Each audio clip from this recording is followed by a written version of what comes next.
Alléluia. Bonjour et bonsoir. Monsieur Gagnon Somozali.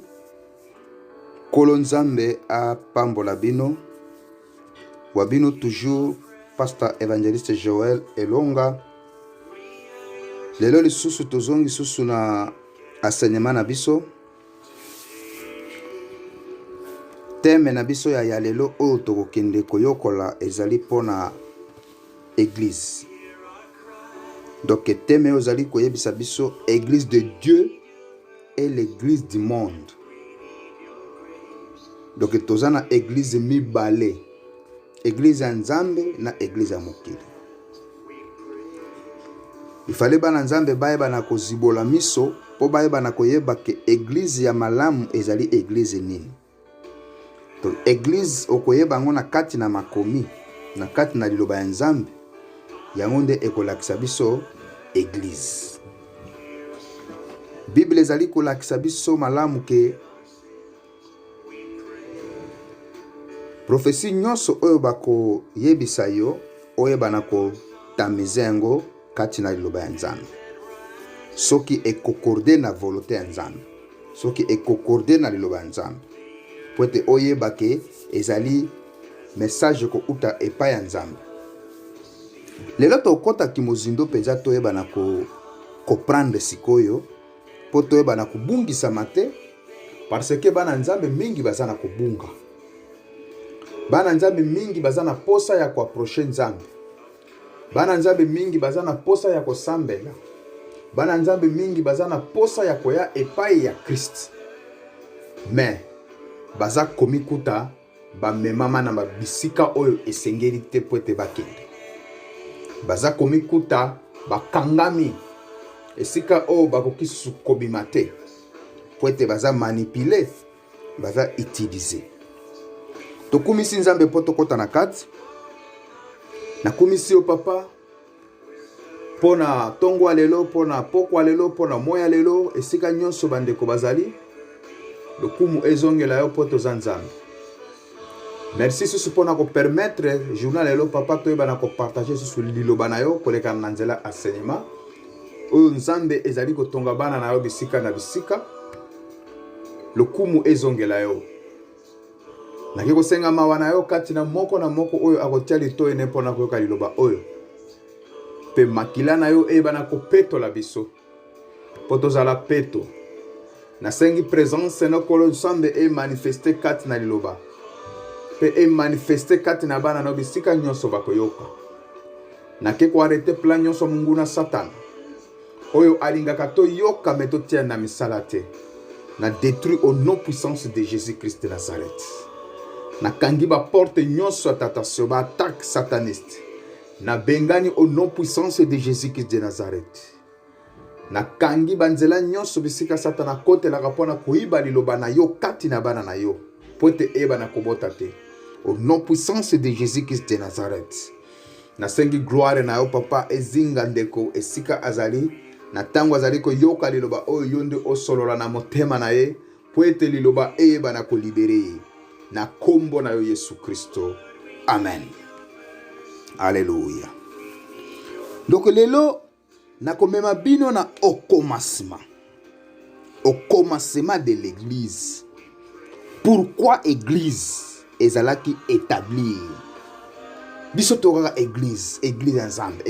Mutu nyonso akoki kosala mwa eloko na moko oyo benga ngo église po baza ko sambela bazali ko nzemba Nzambe église. Pourquoi église ezalaki établir sur la terre? Na église wana esalaka nini penza? Mosala ya église wana ezali nini? Po yo mutu ozokende église, ozokende à cause de quoi? Église wana ekosala nini pona yo? Mosala ya église nini? Rôle ya église eza nini pona yo mwana Nzambe? Alléluia. Pe rôle église eza nini na se ya mokili oyo? Po lelo église rôle na ye ekomi renversé. Lelo nde oko découvrir ya solo ke babisika okotaka ezali esika ya Nzambe te. Il fallait que sambela nzambe nzambe ayeba na ko orienter yo esika o ba ko berger yo esika o yo ko lia liloba na ye oyo ekopesa santé malamu oyo ekosala yo oyeba ke nzambe alingi nini mpona yo po ete omona loboko na ye po suka na yo ezala malamu koleka ebandeli. Donc na exemple nini église wana epesaka biso. Donc mosala ya église wana eza nini mpona yo. Pe exemple nini tozwaka kouta na église wana. Pe pourquoi église ezalaki établi awa na se. Alléluia. Nde tokoyeba différence entre l'église de Dieu et l'église du monde. Mais soki eloko misato wana nano omitunite yo moko. Pe ozuba eyanote. Eza makasi oyeba ki oza église ya Nzambe ou bien oza église ya mokili. Tokomi na tas de la fin. Apocalypse eza kokokisama.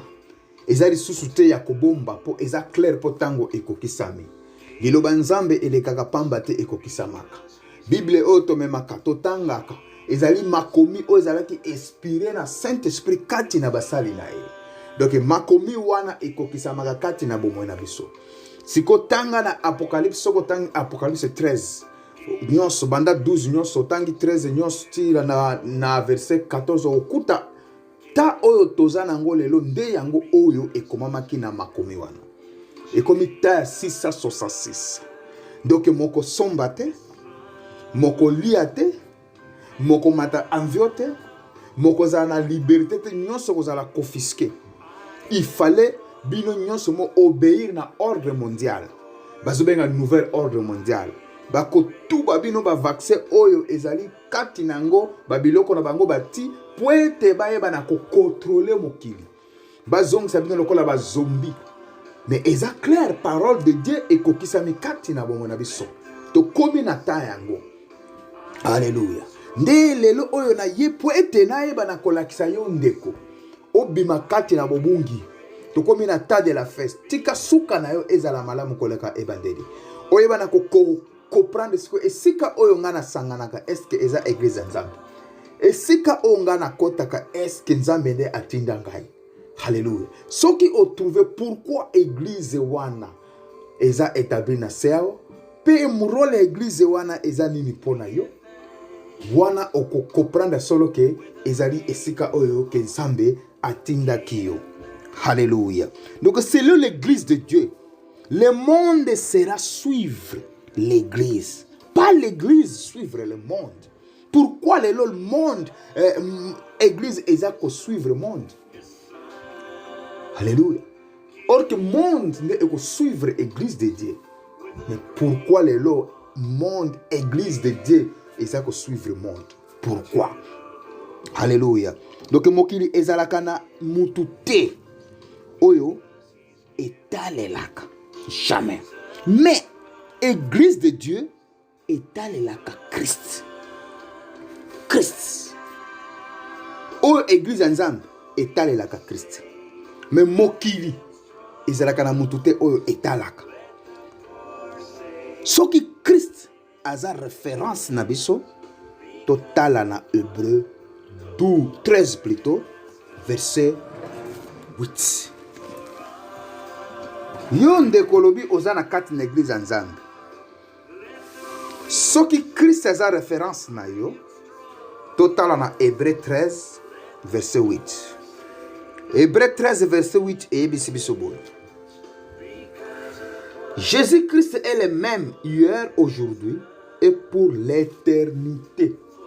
Hier même, aujourd'hui et pour l'éternité. Elingi kolobanin.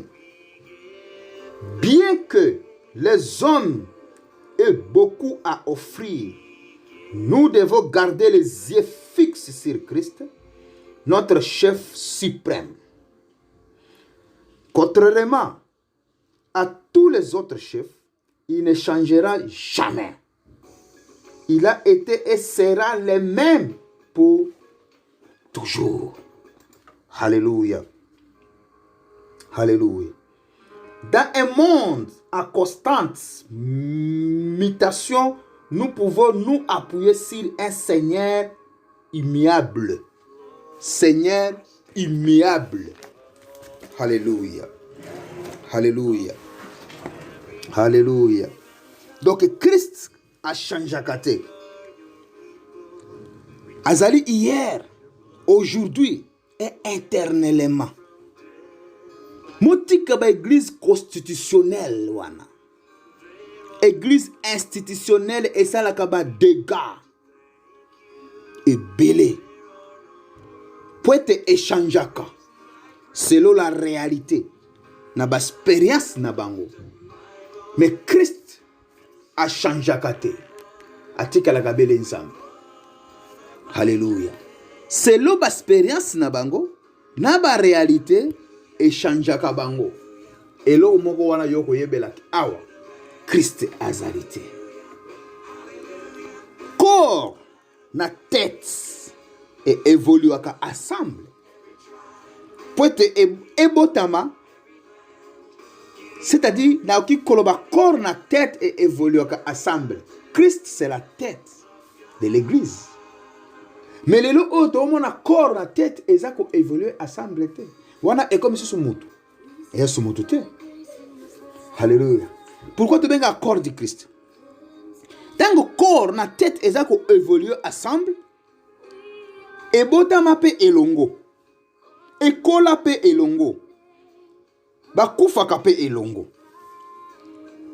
Église est née de nouveau si la forme mystérieuse de Jésus-Christ au monde. Pourquoi la tête ne changera pas, mais la corps change? Alléluia. Pourquoi Christ ne changera pas, mais l'église change? Par rapport à la circonstance, par rapport à la réalité. Pourquoi l'église change, mais Christ ne changera pas? Question pour Nayondeko. Alléluia. Alléluia. Donc église yalelo ezako rassembler na tête na yangote Christ. Ezako rassembler na Christ te. Pour Christ ndezali tête. Mais église yalelo ezako rassembler na tête na yangote Christ. Tout l'exercice soumission na makomi. Pour te kokende toujours na makomi. Malembe pour te eba na koko. Comprendre tina ya enseignement oyo ezopesa mela nzambe. Pote oyeba na kosungama. Oteyama ebele. Bazo nzimisa amen na makambo oyo oyebite. Sens nango tina yango. Ba mosusu baganga amen sur sentiment. Ba mosusu baganga amen sur na ndenge ya kifanatisme. To bimisa ba sentiment na ba kifanatisme. Totambola kati na makomi. Totala oza malamu to sala ya mabeto bwakisa. Nakopesa bino exemple moko na oyo tozo vivre na ba mondo ya ba européen oyo. Na mosala patron akosepela na yo soko zo sala mosala no malamu. Soko zo sala po ye azo gagner sur toi. Okozala camarade na ye akosepela na yo. Mais attention que ça arrive 20 ans na esikawana. Attention ça arrive 10 ans. Mais jour yoko salaka erreur ya muke. Abalokeri yo. Abengani yo. Mais yoko loba mbula nyonso o na sala awa na sala kabolamu. Na contribua na kati na esika ya mosala oyo. Mais erreur muke. Patron abengani yo.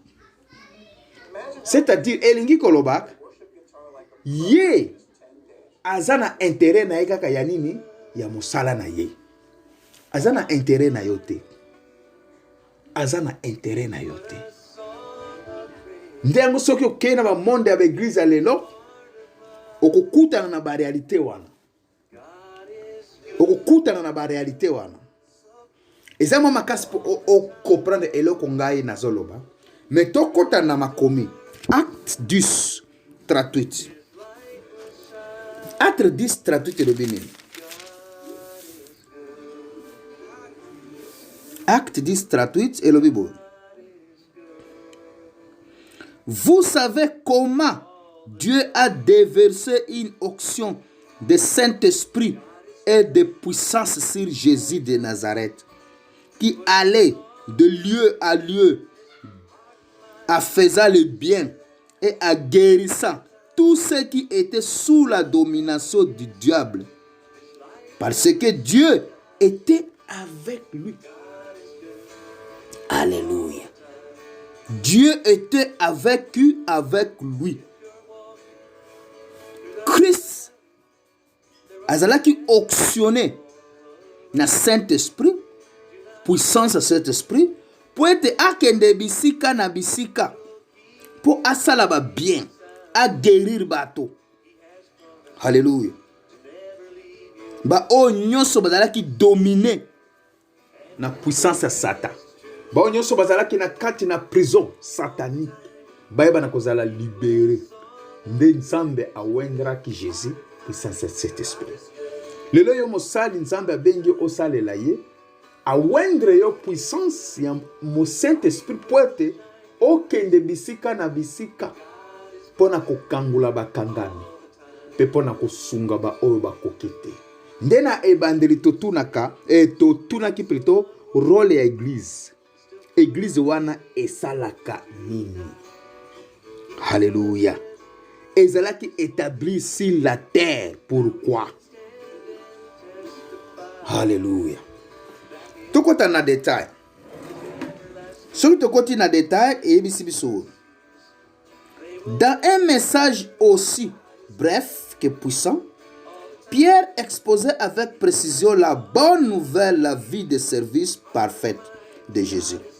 Sa mort sur la croix, sa résurrection dont il a été témoin, à l'accomplissement de l'écriture et la nécessité d'une foi personnelle à lui. Un sermon ou un témoignage n'a pas besoin d'être long pour être efficace. Il doit surtout être conduit par esprit et centre sur Christ, le chemin, la vérité et la vie. Alléluia. Alléluia. Alléluia. Donc, tu résumé nano la vie de la tête de l'église dans ces passages. Vie de Christ. Donc, azalaki ou auctionné par le Saint-Esprit pour être assalanine. Alléluia. Pour être asala rôle l'église. Asunga ba o ba kokite. Ba abikisa ba malade. Akangula ba o ba kangami na kata prison Satan. Lelo bisika mokotaka kotaka eske ba ekangula ka batu kati na prison satanique. Ekangula ka batu. Eske bisika wana esunga ka ba o ba kokite.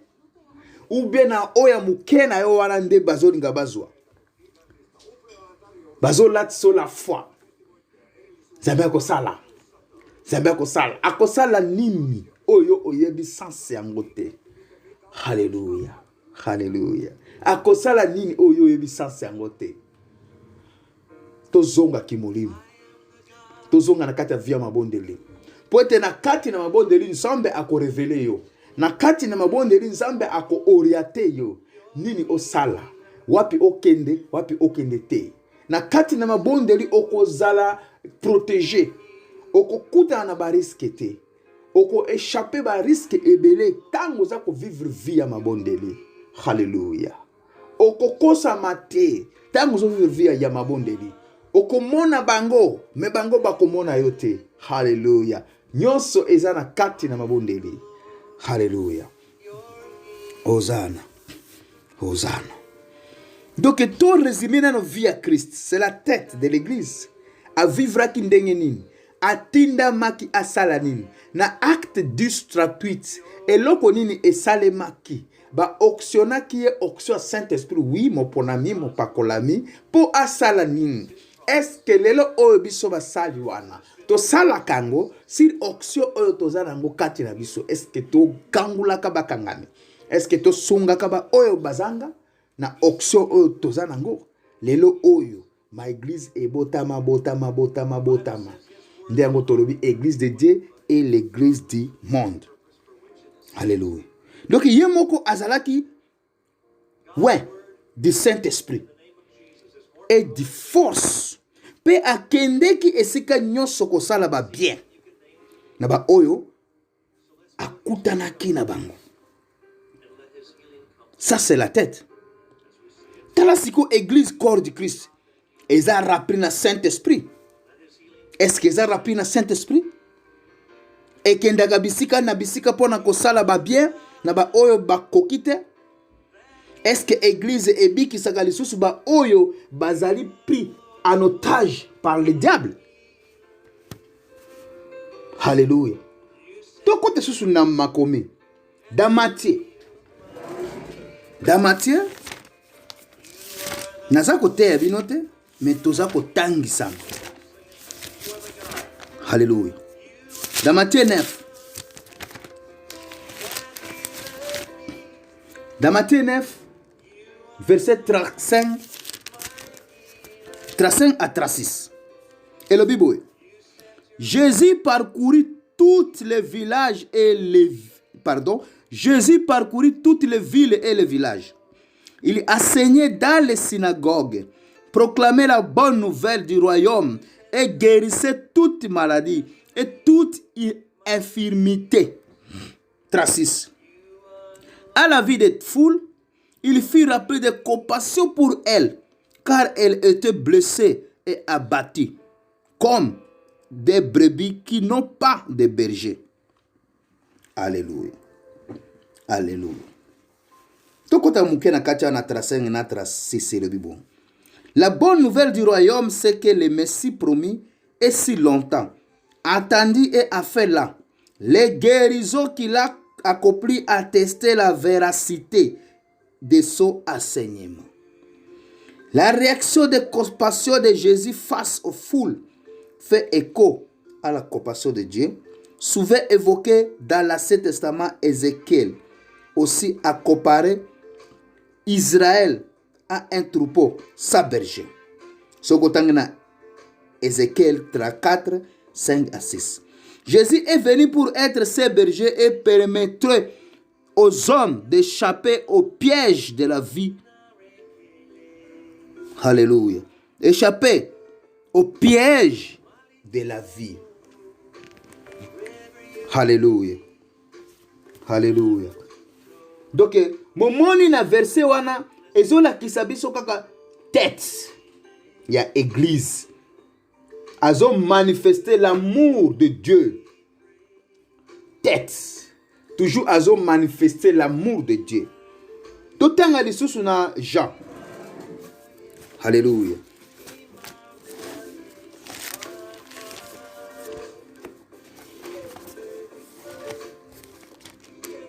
Totanga lisusu na Jean. Jean chapitre 11.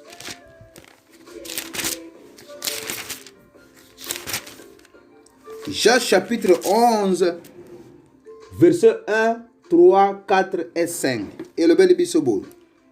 Il y avait un homme malade, c'était Lazare de Béthanie, le village de Marie et de sa sœur Marthe.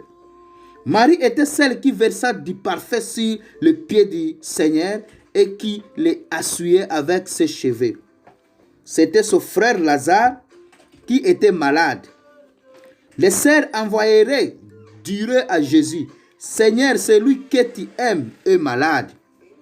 À cette nouvelle, Jésus dit, cette maladie n'aboutira pas à la mort, mais elle servira à la gloire de Dieu, afin qu'à travers la gloire du Fils de Dieu soit révélée. Or, Jésus aima Marthe, sa sœur et Lazare. Alléluia. Jésus aima Marthe, sa sœur et Lazare. Tokota na kati na 1, totanga poto yeba tinango, et le bel bisoboe. Le village de Béthanie se trouvait à vers 3 km de Jérusalem, à l'est sur la route de Jéricho. Il était donc assez près de Jérusalem pour que Jésus et des disciples soient à danger. Et en même temps assez loin pour leur permettre de ne pas attirer prématurément l'attention. Marthe et Marie croient que Jésus peut guérir leurs frères parce qu'elles l'ont déjà vu faire. Nous aussi, nous connaissons les miracles de Dieu, ce qui sont rapportés dans la Bible et ce qui se voit dans les vies transformées. Lorsque nous n'avons besoin, lorsque nous n'avons besoin,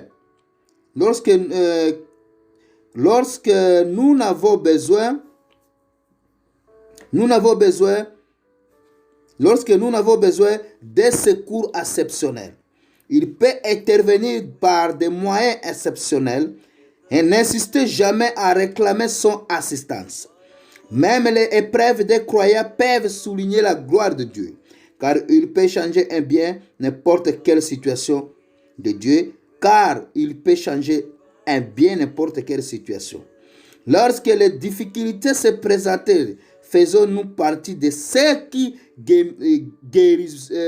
gémissaient et de plaignants à blâmant Dieu, ou voyons-nous plutôt nos problèmes comme des occasions de l'honorer? Alléluia. Toko tanakati sikoto eba. Mini oyo ke tête alingi koyebisa biso c'est Christ. Alingi lo baboy. L'amour de Dieu était là. L'amour de Dieu était là. Et s'est manifesté sur forme de la compassion. Pe alakisi biso que l'amour oyo eza ya solo. Soki tozu yango na verset 35. Verset 35. Jean 11 35. Et lakisi biso l'amour wana ezalaki l'amour moko ya solo. Et le Bible. Alléluia. Jésus plaira. Jésus plaira tout court. La compassion des serviteurs de Dieu. Lelo oyo ba serviteurs de Dieu bazanga mawa. Tala surtout na mboka Congo. Bana bazaka ko telengana. Ba mama bazaka ko telengana. Mais mozana posa kaka ya kobisa bango na mike oyo bazana ngo. Mosala ya église nini? Pourquoi ko kendete ko soutenir ba o bazo benga bango ba orphelin? Bana bazo tanga te bazo lia te. Rôle l'église eza nini? Rôle l'église eza nini? Bino moko pe moko fungola miso te. Bino moko pe moko mona te makambo oyo zo kende bien te. Bino moko pe moko mona te ke to komi na ta de la fin. Yo kanisi ko kende ko sambela kati na ba bâtiment na nzambe akoyoka yo ke oyo zali ko bongisa vi na yo kati na yo opetola. Kati na yo ezala peto. Ezali temple ya Christ nde ezana no yo. Corps du Christ. Il fallait omi petola, o mérité pour être nzambe ayanola yo. Yo kanisi nzambe ako yanola yo sima ya mutu moko songolo. Vivre na sanctification, tambola na busolo, tanga liloba nzambe, vivre kate via prière, nzambe ako oriate yo. Et sika o atia grâce na ye, pona problème o yo zanango, ezo solution. Po okiko zana na grâce wana te, ya ko manifester puissance nzambe, po te efungula ba porte, e pasula ba nzela, sika nzela zala kite, e libérer esika yo kangamante. Mais nzambe ako oriate yo esika malamu, oyo evre wana eko salema. Esika o nzambe wendre mutu wana pona yo oyo bana kuzo solution na vie na yo. Alléluia. To komi na temps de la fin. Alléluia. Alléluia. Donc Jésus a manifesté qui compassion na ye. Jésus plairait tout court. Alléluia. L'amour de Dieu est manifesté à travers les gens par la compassion. Alléluia. Ce au temps dans verset 38 na 39. 38 et le Bible. Jésus de nouveau profondément indigne se rendit au tombeau. C'était une grotte, une pierre ferme. L'entrée. Jésus dit, à lever la pierre. Marthe, la sœur du mort, lui dit, Seigneur, il sent déjà. Car il y a 4 jours qu'il est là. Il sent déjà. Yoka, ba moya découragement. Il sent déjà. Alléluia. alakisi ye clair ke aza ya kolumba, donc eza impossible. Alléluia, alléluia. Wana ezalaki deux sortes ya l'amour, ya Marthe na ya Christ. Donc ya Marthe ezalaki bloqué pour la mauvaise odeur, bloqué par les circonstances, mais l'amour de Christ traversait l'odeur et la circonstance. Okomona ba circonstance c'était ebuki foi na yo, kotalela ba circonstance c'était. Alléluia. Zala focusé na liloba Nzambe. Nzambe ayebisaki nini, osala nini, kotala ba circonstance c'était. Marthe azalaki bloqué pour na odeur, pour na ba réalité, pour na ba circonstance, mais l'amour de Dieu traverse ça. Alléluia. Alléluia. La Bible nous dit soki amour eza kati na biso ekobota ba miracle na ba miracle. Alléluia. Ekobota ba miracle na ba miracle seulement. Alléluia. Matthieu 15. Matthieu 15. Tuzotanga mingi, il fallait toke na ba référence pour toyeba loke ne malembe toyeba que Christ azanan, tête azanan. Église ya Nzambe eza église nini, na église ya mokili ezali église nini, po oyeba na kozala libéré. Matthieu 15 verset 32. Matthieu 15 verset 32 le Bible. Jésus appelait ses disciples et leur dit: je suis rempli de compassion pour cette foule, car voilà 3 jours qu'ils sont près de moi et ils n'ont rien à manger. Je ne vais pas les renvoyer à jeûne, de peur que les forces ne leur manquent à chemin.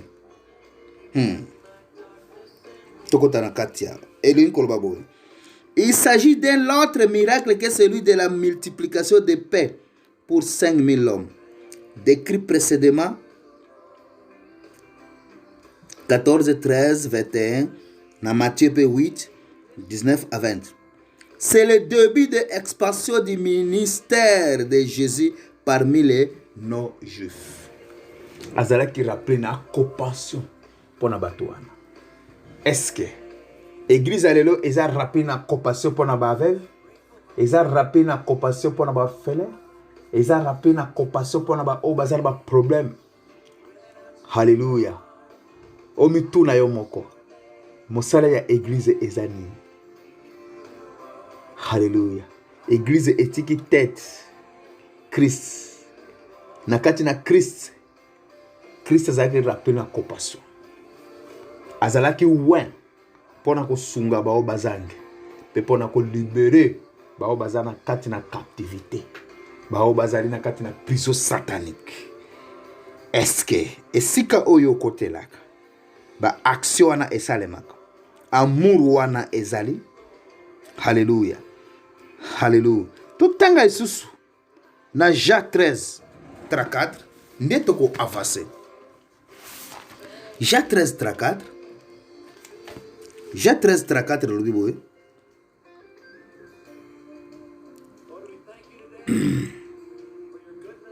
Alléluia. Je vous donne un commandement nouveau. Aimez-vous les uns les autres comme je vous aime. Vous aussi aimez-vous les uns les autres. Ça c'est le commandement nouveau. Alléluia. Aimez-vous aimer les autres. Alléluia. Donc, linga mwasi na yo comme je vous aime. Linga mobali na yo comme je vous aime. Linga mwana na yo comme je vous aime. Mwana linga baboti na yo comme je vous aime. Linga pe ba voisin na yo comme je vous aime. Azo solo la na ta oyo. Azalaki na nzoto. Azalaki ko solo spirituellement te, mais na ta oyo azalaki na nzoto lokola yo nanga. Totanga susu na tracing. Tracing le Bible. C'est à celle-là que tous reconnaîtront que vous êtes mes disciples si vous avez de l'amour les uns pour les autres. Alléluia. napesi bino déjà lumière pona koyeba ke bato oyo molandaka bango bazalaka badisciple ya nzambe, basala nzambe. Yo moko osala choix na yo mpo oyeba ke oyo azosalela monde na oyo azosalela nzambe. Tokota na détail. Le monde peut-il reconnaître à nous des disciples de Christ grâce à l'amour que nous avons les uns pour les autres au sein de notre Église? Ou bien voit-il plutôt des conflits qui s'éclata pour des vêtiles, de la jalousie, de la division? L'amour est plus que de simples sentiments d'affection. C'est une attitude qui s'est révélée dans l'action. Comment aimer les autres comme Jésus nous a aimés, en proposant notre aide même lorsque cela nous dérange, en donnant même lorsque cela fait mal, en consacrant de l'énergie au bien-être de notre plutôt qu'à notre confort, en acceptant les offenses sans nous plaindre et sans nous venger. Reconnaissons qu'il est difficile d'aimer ainsi. C'est la raison pour laquelle notre entourage remarquait c'est l'amour. Lorsque nous le mettons en pratique, est-il ce que nous bénéficions d'une force surnaturelle. Alléluia. Siko wana olingi susu na yebisa yo nini? Olingi na yebisa yo nini? Jésus c'est l'amour, aimer les autres. Alléluia. Lelo o tozana ba jalousie, tozana ba division, tozana ba moko o ezokende te normal. Ezako présenter Christ te. Est-ce que wana za église ya Nzambe? Alléluia. Alléluia. Et confirmer biso clair. Tolinga susu nini? Donc tolingi tolonga na vie. Tolingi tozala na famille heureuse. Tolingi mokili eyeba biso sa amour de Dieu. Et que simbate, il fallait oser un amour de Dieu. Ko bâtir famille heureuse, il faut amour de Dieu. Linga bana mayo, comme je vous aime. Linga mwasi na yo, comme je vous aime. Linga mobali na yo, comme je vous aime. Linga ba voisin na yo, comme je vous aime. Olingi oyeba manase ya mokili oyo. Sa amour de Dieu. Okomikuta ke ozo sala bunzoto na force na yo. Mais na mosala ya Nzambe okolia pau. Donc tokomi kuta tokomi ko dicter batu ba loi mutu asalabo po balinga yo po oza ko dicter mutu ba loi. Donc chef de l'église asala eloko ya boya ta mokolo moko te. Pe tozana mokonzi te kati na église. Église na ngai yo kufela kinani? Église na yo, ok. Soki bazo pendre ngai yo ya koloba batika ngai ba pendre yo place na nga. Nde to konzema ke église na yo. Po oya kufa ki po l'église wana. Yo kufa po na mutu. Église na ngai za Christ.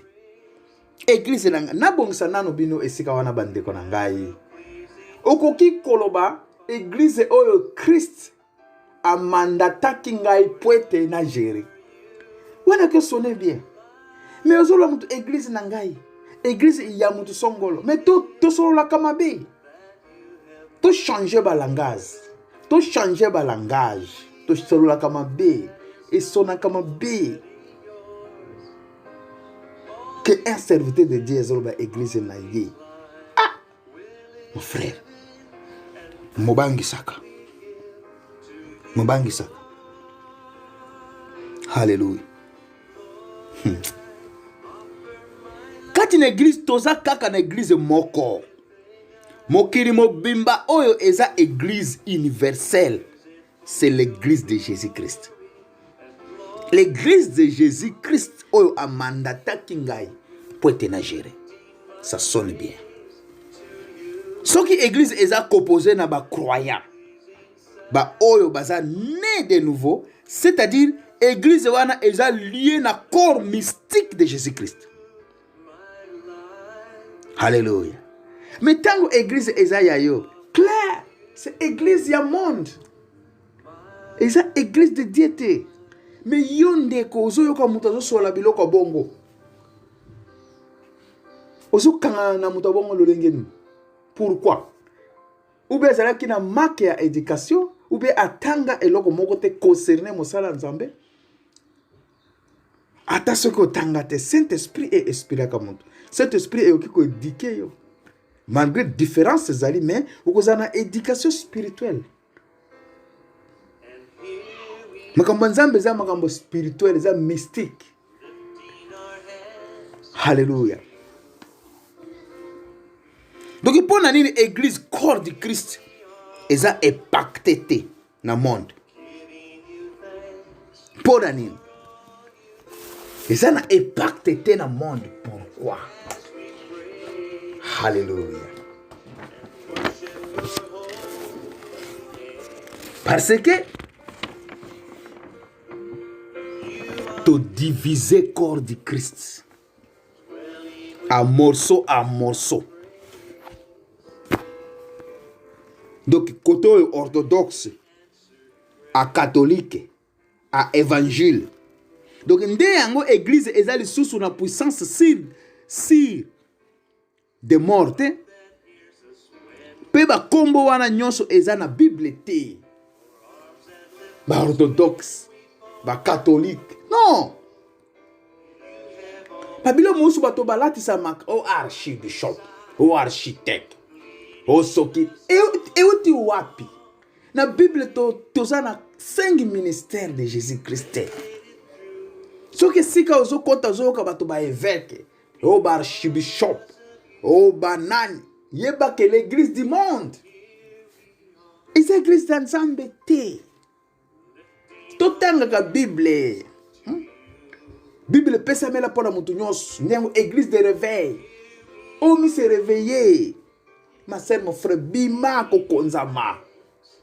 Batia singa na kingo ko la taba. Yo moko somona esika amour ezate mezo kangana. Christ azate, ye moko Christ aza amour. Atonda compassion.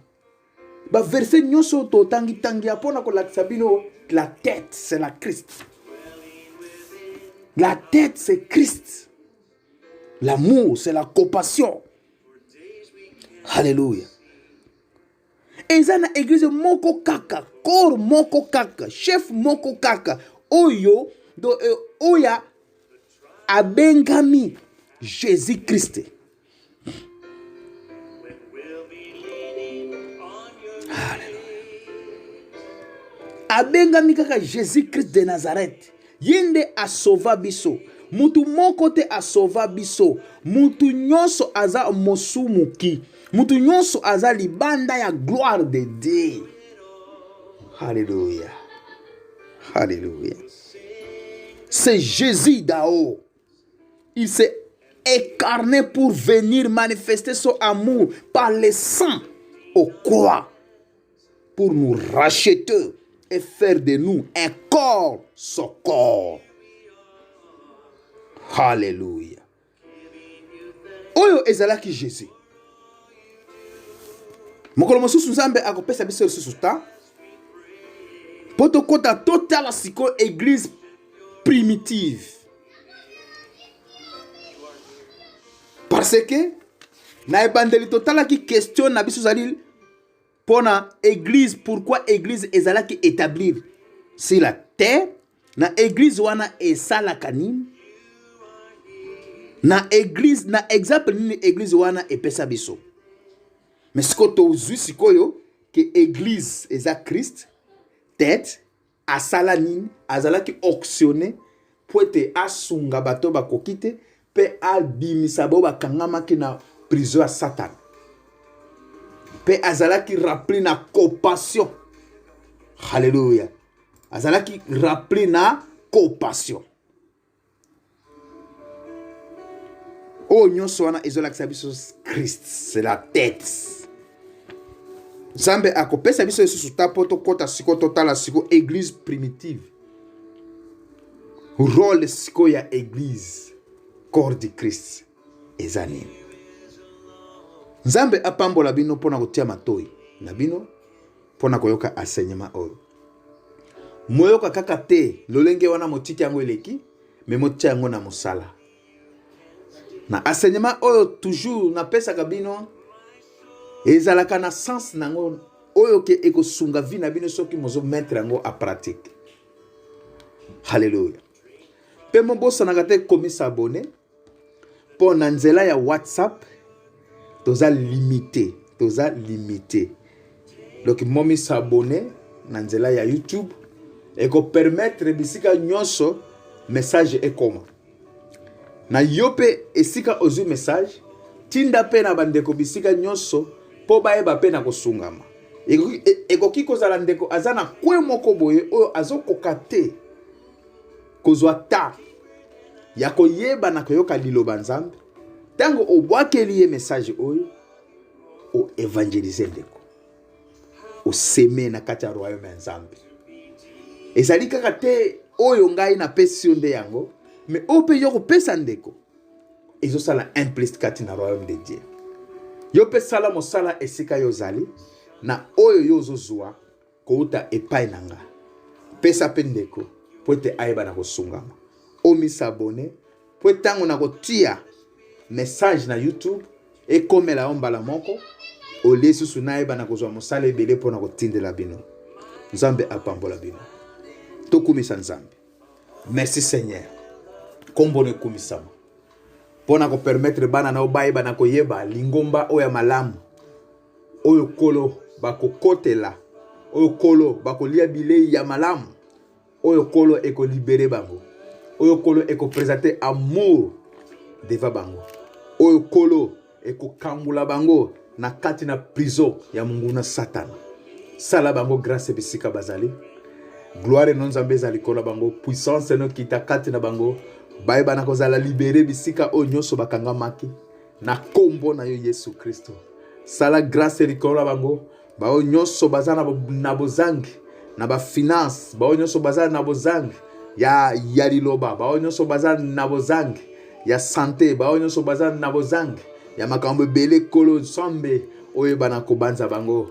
Oye bana kokuta na bango. O mona bango po ete Nzambe kombono e bana kotatula makati na bomo na bango.